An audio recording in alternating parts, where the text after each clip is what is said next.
Mestre Jesus, estamos aqui na Tua presença, na presença da espiritualidade superior e na presença de Deus, sempre.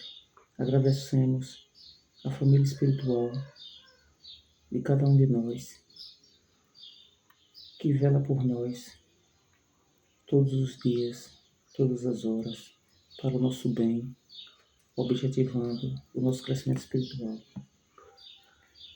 Que esses irmãos espirituais, que esses abnegados irmãos de paz, de amor e de luz possam nos incluir ao esclarecimento e ao entendimento quanto às máximas proferidas pelo Cristo para o ensinamento e o nosso adiantamento até que alcancemos a condição de Espírito Cristo. Que assim seja. O capítulo que nós vamos ler é o capítulo 9. Bem-aventurados aqueles que são brandos e pacíficos. Esse capítulo, ele tem os temas. Esse capítulo, ele tem os temas injúrias e violências, instruções dos espíritos, a felicidade e a doçura, a paciência, obediência, resignação e cólera. Alguns evangelhos são divididos em capítulos e outros não. Se algum evangelho por acaso for diferente, então não tem problema. Os textos estarão lá. Esse evangelho, ele tem essas divisões.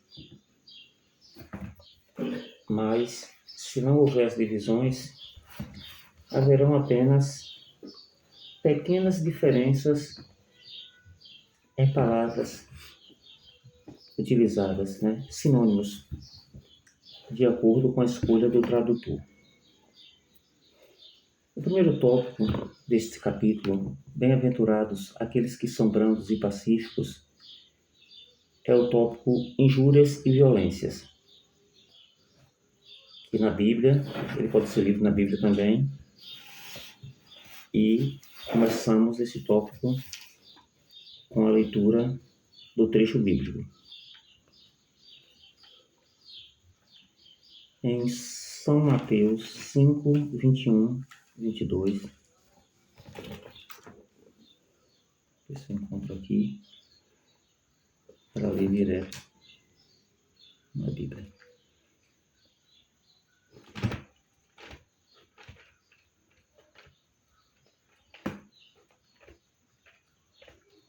Se alguém for ler também a Bíblia, o nome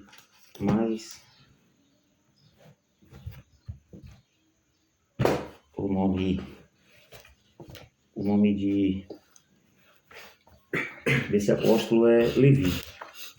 Acredito que seja o nome original dele. Então, se alguém ver Levi 5, 21, 22 ou 22, a 22, é a mesma coisa. Desculpa.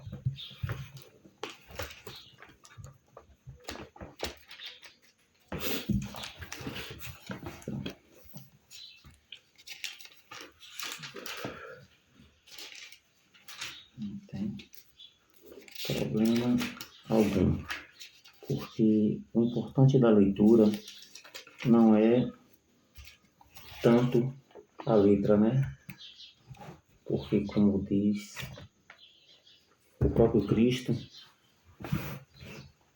e hoje falamos com outras palavras, a letra mata e o espírito vivifica. Então, como Jesus falava por parábolas, o importante para nós é a interpretação correta, honesta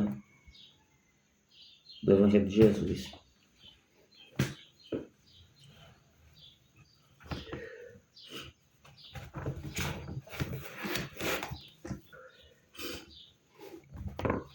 Bem-aventurados aqueles que são brandos, porque eles possuirão a terra.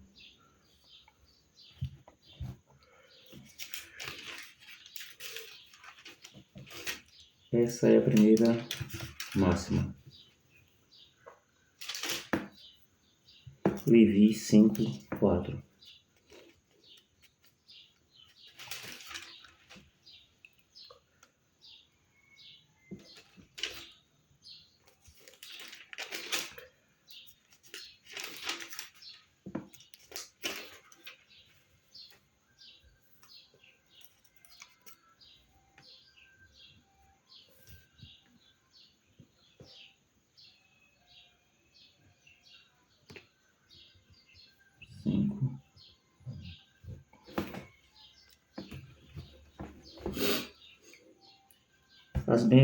As bem-aventuranças.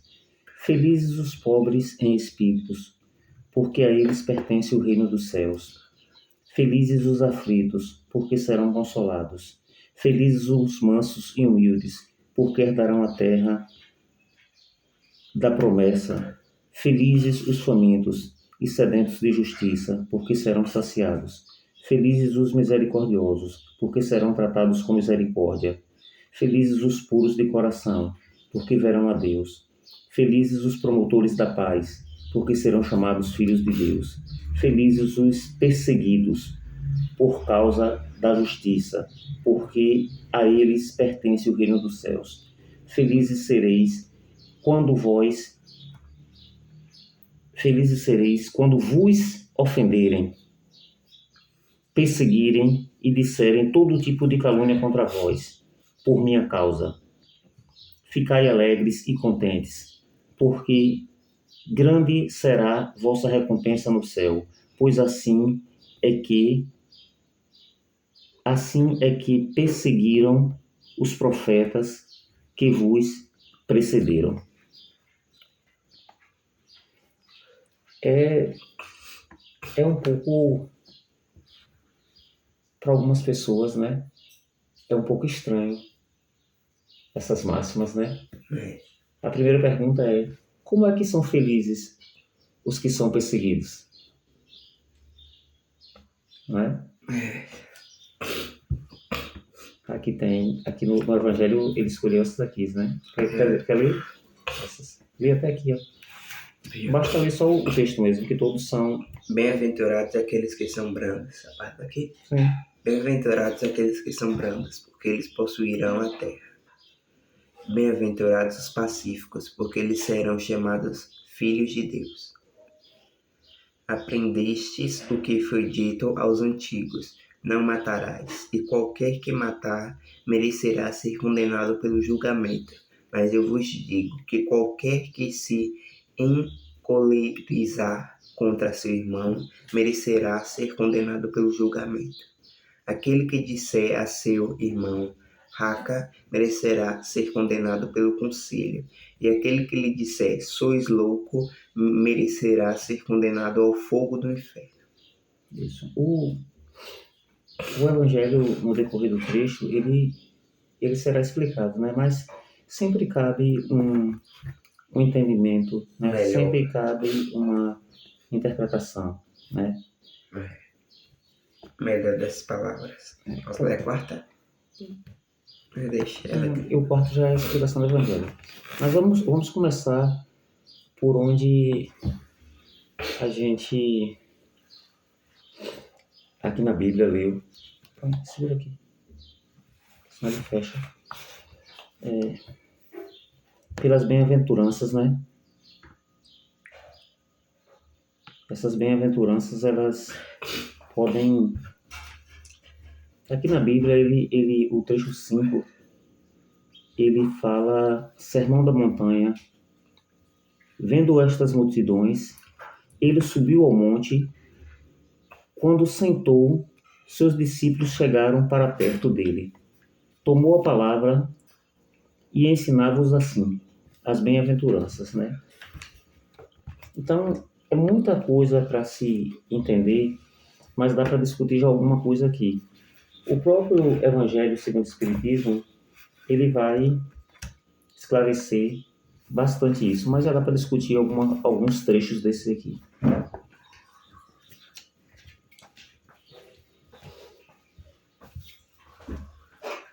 Bem-aventurados, felizes os pobres de espírito, porque a eles pertence o reino dos céus.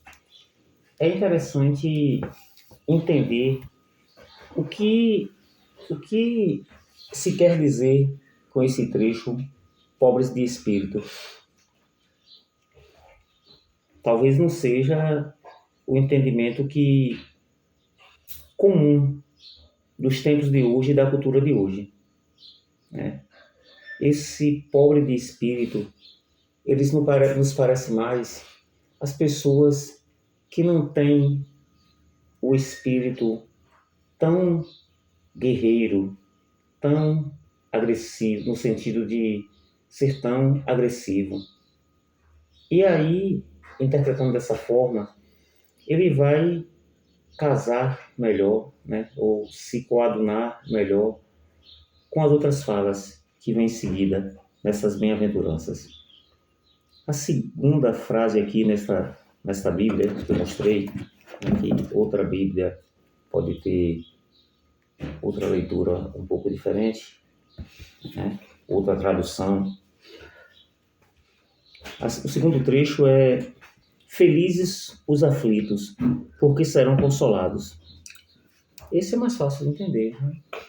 Felizes os aflitos, porque serão consolados. Sim, né? Os que sofrem. Normalmente, os aflitos serão consolados. Normalmente, os aflitos serão consolados. Principalmente se são crianças, se são jovens, e têm família, né? E também pode não ter, ou tem alguém. Dependendo do que acontecer, né? Então, normalmente o aflito é consolado. Mas essa consolação aqui, nessa fala de Cristo, ela não se refere à vida terrena, ela não se refere a uma encarnação. Ela se refere, no mínimo, a um ciclo.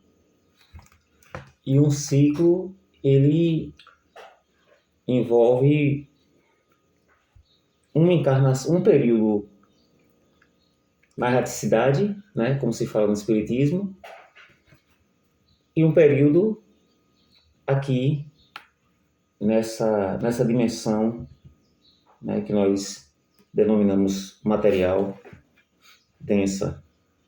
Então, pelo menos um ciclo, né, de um período na erraticidade e um período aqui. Então, assim, no mínimo, depois de passar um período encarnado e um período desencarnado, no retorno à pátria espiritual, o período da erraticidade, pelo menos você tem grande chance de ser consolado.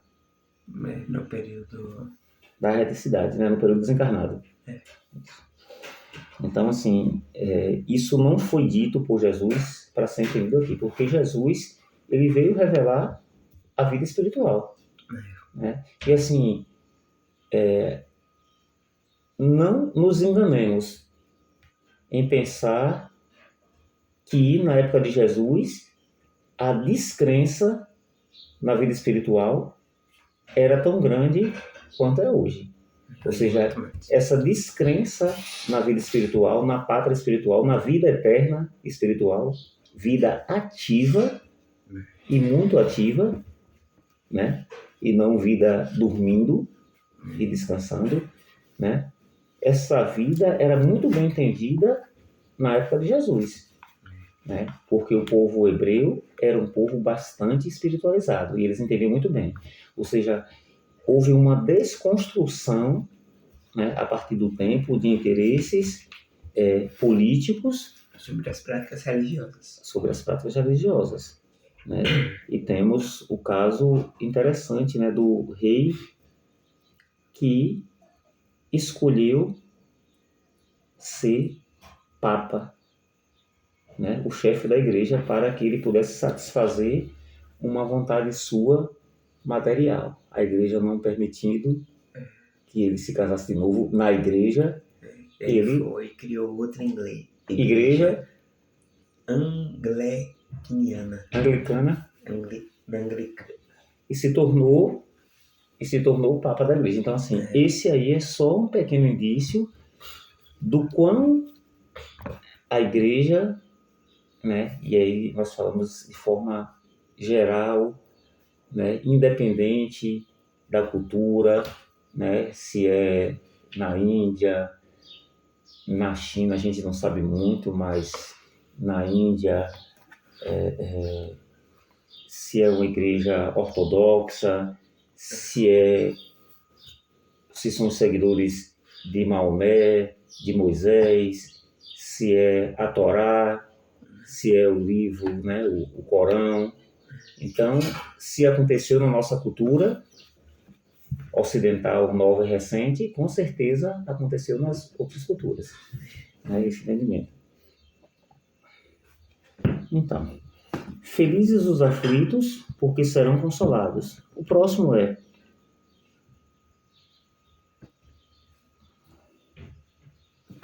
felizes os mansos e humildes, porque herdarão a terra da promessa. Felizes os mansos e humildes, porque herdarão a terra da promessa. Tá aqui, né? Tem esse aqui não, né? Não, foi escolhido só alguns. Então, felizes os mansos e humildes, porque herdarão a terra da promessa. E que terra da promessa é essa? Né? Quando o nosso entendimento do mundo era de que a Terra era o centro do universo, né? Então a Terra da promessa não poderia ser outro planeta, né? Tem que ser um pedaço de chão, um terreno, em algum lugar. Porque o nosso entendimento era reduzido, né? Então, voltando do passado, a Terra já foi o centro do universo, mas depois que se entendeu que existia um sistema solar, a Terra era o centro do sistema solar, e não o Sol. Então, quanto menor o entendimento com relação à ciência, menor o entendimento com relação às coisas de Deus. Né? Então, a Terra da Promessa hoje, né, assim como Jesus veio, né, e criaram o cristianismo sobre o nome de Jesus, e Jesus veio e criar o cristianismo no nome dele, para trazer a lei do amor sobre a lei do italiano, né, se sobrepondo à lei do italiano, olho por olho, dente por dente, e todas as leis que vieram antes, né, foram ordens do Cristo celestial, dessa alma, desse espírito celestial, né, esse comandante que para nós o nome é Jesus e para outros o nome pode ser outro. Né? O espiritismo, né, vem, depois do cristianismo, aclarar ainda mais.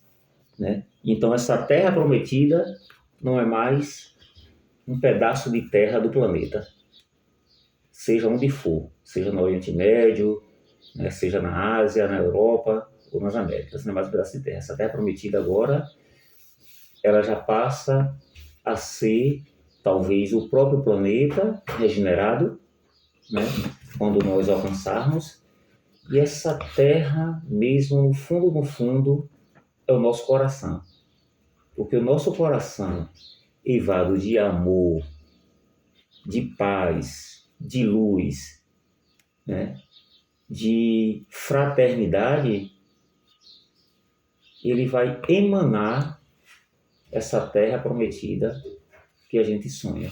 Vai fazer com que a terra esteja nós, espíritos, aonde estiver, esta terra seja a terra dita por Jesus. Pode ser nesta terra, no planeta Terra, ou em outro planeta. Pode ser em Israel, pode ser em Israel ou no Brasil. Pode ser na China ou no Peru. Pode ser na Índia ou no Japão. Pode ser na Síria, pode ser na Ucrânia, pode ser na Rússia.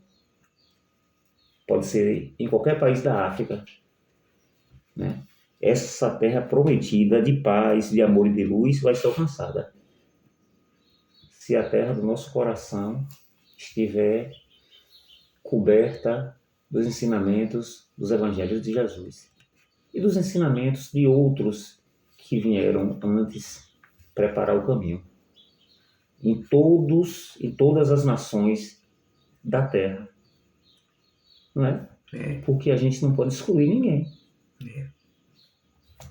Somos todos filhos de Deus. Somos todos filhos de Deus, muito bem. Então, depois vem uma outra bem-aventurança, né? Felizes os famintos e sedentos de justiça. Ainda bem que falou a palavra justiça, né? Porque senão a gente ia pensar que era comida, né? Quando falasse felizes os famintos, a gente ia pensar que era comida. E aí a gente ia ter que discutir se essa comida que Jesus ia dizer seria comida material ou comida espiritual, o alimento espiritual, né? Mas como ele já disse aqui, né? Felizes os famintos e sedentos de justiça, porque serão saciados. E aí a justiça divina não é a nossa justiça, né? Inclusive aqui cabe um parênteses interessante, né? Para quem ainda assiste televisão e para quem, infelizmente, ainda assiste aqueles programas sensacionalistas que mostram as tragédias da vida, né? Nós vemos famílias ali angustiadas, né? E com toda a razão, angustiadas, né? Porque perderam e perdem seus entes queridos, né? Não estou aqui tirando a razão de nenhuma família que fala isso, mas assim, esse entendimento precisa ser ressignificado, né? Porque mesmo eu, e aí eu me coloco no lugar dessas famílias, ficaria angustiada se perdesse um ente querido, independente da circunstância. Então não estamos criticando nem julgando, mas eu quero apontar uma questão para nós, né, terrenos aqui ainda, humanos aqui ainda. Quando se perdermos familiares, né, não proferir a palavra justiça em um sentido tão forte, no sentido de vingança. Não podemos confundir justiça com vingança, porque a própria justiça não entende isso. Justiça é reparação. A justiça do homem, né? É a justiça de Deus.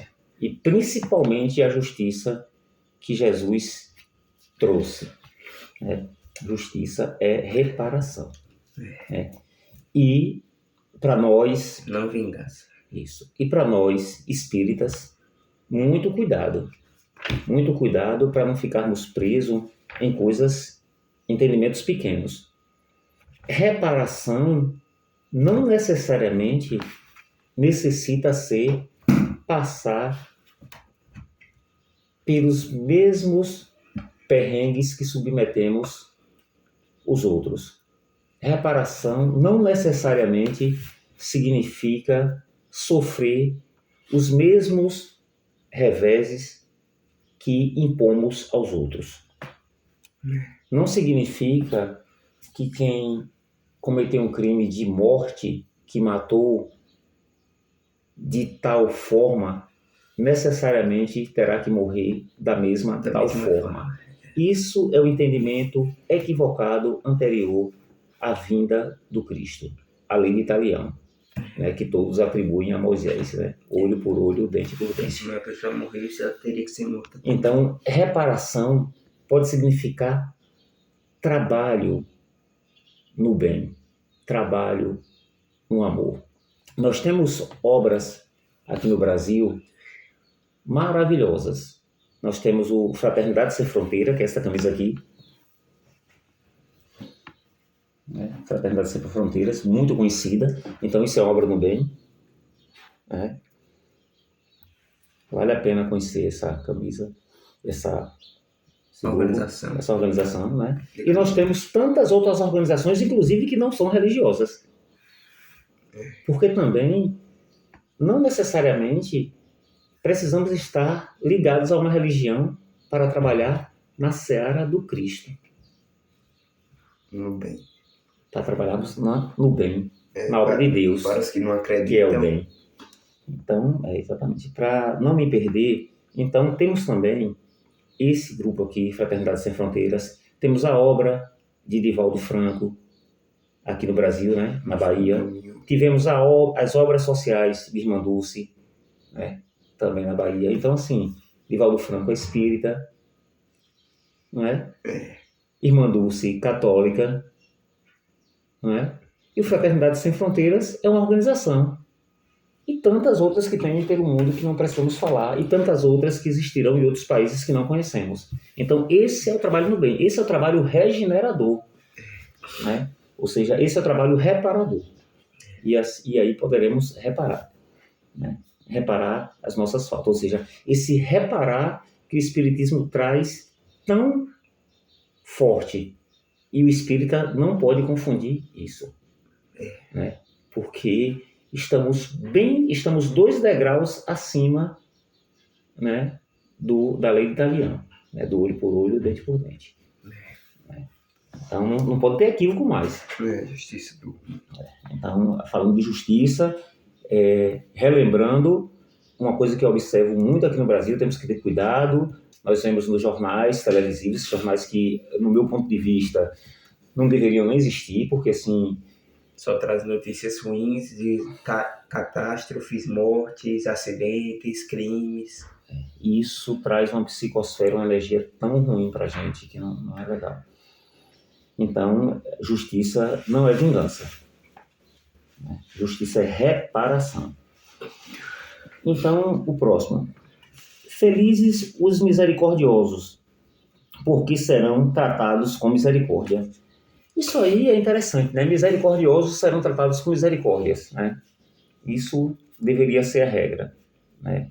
Mas nem sempre acontece em um planeta de provas e expiações, né? Numa humanidade, né, como nós, que ainda está no segundo degrau, né, dessa escala evolutiva.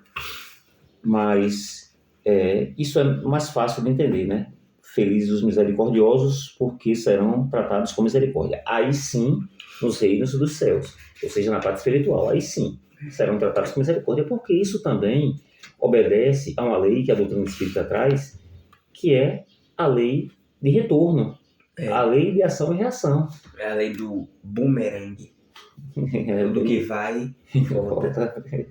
Se você faz algo de mal a alguém, esse mal voltará a você, mesmo que seja de outra forma. Essa é a lei de Deus, a lei de ensinamento, né? É uma forma de almas tão inteligentes como somos, né, entender, né? Que essa inteligência muitas vezes é usada para o mal, então a lei de retorno ela é perfeita. Felizes os puros de coração, porque verão Deus. Né? Então essa aqui é bem autoexplicativa, né? Eu chego pra cá, de vez em quando eu me mexo. Pode deixar assim. Deixa assim. Pode deixar assim. Não veio pra cá pra fora, não. Esse aqui é mais fácil de qualquer cultura e religião entender, né? Felizes os puros de coração, porque verão Deus. Felizes os promotores da paz, porque serão chamados filhos de Deus. Sim, né? Normalmente sim. Felizes os perseguidos por causa da justiça, porque a eles pertence o reino dos céus. Esse é um pouquinho mais complexo, né? Felizes os perseguidos por causa da justiça, porque a eles pertence o reino dos céus, né? Mas na lei do retorno, na lei de ação e reação, esse é mais fácil de entender, né? Porque se nós pensarmos nos mártires, né, da causa cristã, por exemplo, né, e também nos mártires de outras causas do bem e do amor, em qualquer cultura, em qualquer religião, certamente eles serão bem recebidos nos reinos dos céus. Felizes sereis quando vos ofenderem, né, ou seja, quando a gente for ofendido, né, perseguirem e disserem todo tipo de calúnia contra vós por minha causa, né, porque também seremos consolados, né. Ficai alegres e contentes, porque grande será a vossa recompensa no céu. Pois assim é que perseguiram os profetas que vos precederam. Ou seja, os profetas foram perseguidos, né, na terra, mas foram bem recebidos nos reinos do céu. Aqui eu encerro esse trecho, né, da Bíblia e a gente vai passar o Evangelho. Né? Aqui vamos para O Evangelho segundo o Espiritismo. o Evangelho segundo o Espiritismo. Né? Vamos aqui para ler, né, o Evangelho. O capítulo 9. Né? Bem-aventurados aqueles que são brandos e pacíficos. Bem-aventurados aqueles que são brandos, porque eles possuirão a terra. Bem-aventurados os pacíficos, porque eles são chamados filhos de Deus. Aprendestes que foi dito aos antigos: não matareis, e qualquer que matar merecerá ser condenado pelo julgamento. Mas eu vos digo que qualquer que se encolerizar contra seu irmão merecerá ser condenado pelo julgamento. Aquele que disser a seu irmão raca merecerá ser condenado pelo conselho. E aquele que disser sois louco merecerá ser condenado ao fogo do inferno. Agora a explicação. Por que essas máximas Jesus faz da doçura, da moderação, da mansuetude, da afabilidade e da paciência uma lei? Condena, por conseguinte, a violência, a cólera e mesmo toda a expressão descortês com respeito ao semelhante. Raca era, entre os hebreus, um termo de desprezo, que significava homem de má conduta, e se pronunciava escarrando e desviando a cabeça. Ele vai mesmo mais longe, uma vez que ameaça com o fogo do inferno aquele que disser a seu irmão, sois louco.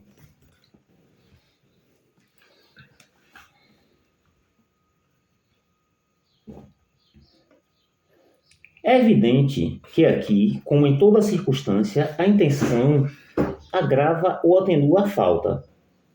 Sim, né? Ou seja, da criança é menos cobrado do que do adulto, né? Ou seja, pela intenção se traça esse paralelo, né?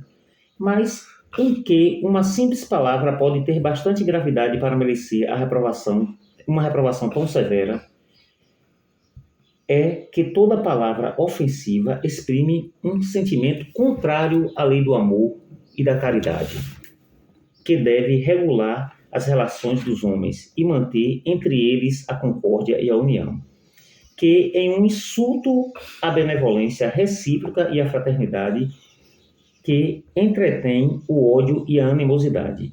Enfim, que depois da humildade para com Deus, a caridade para com o próximo. É a primeira lei de todo cristão. É a primeira lei de todo ser humano, né? E brandos são calmos, né? Mas o que entende Jesus? Vai ler aqui esse final. Aqui, cadê? Aqui, o 5. Mas o que entende Jesus por essas palavras? Bem-aventurados aqueles que são brandos, porque eles possuirão a terra. Ele que disse para renunciar aos bens deste mundo e promete-os do céu? À espera dos bens do céu, o homem tem necessidade dos da terra para viver. Somente lhe recomenda não ligar a estes últimos mais importantes do que aos primeiros. Por estas palavras, ele quer dizer que, até esse dia, os bens da terra estão assambarcados pelos violentos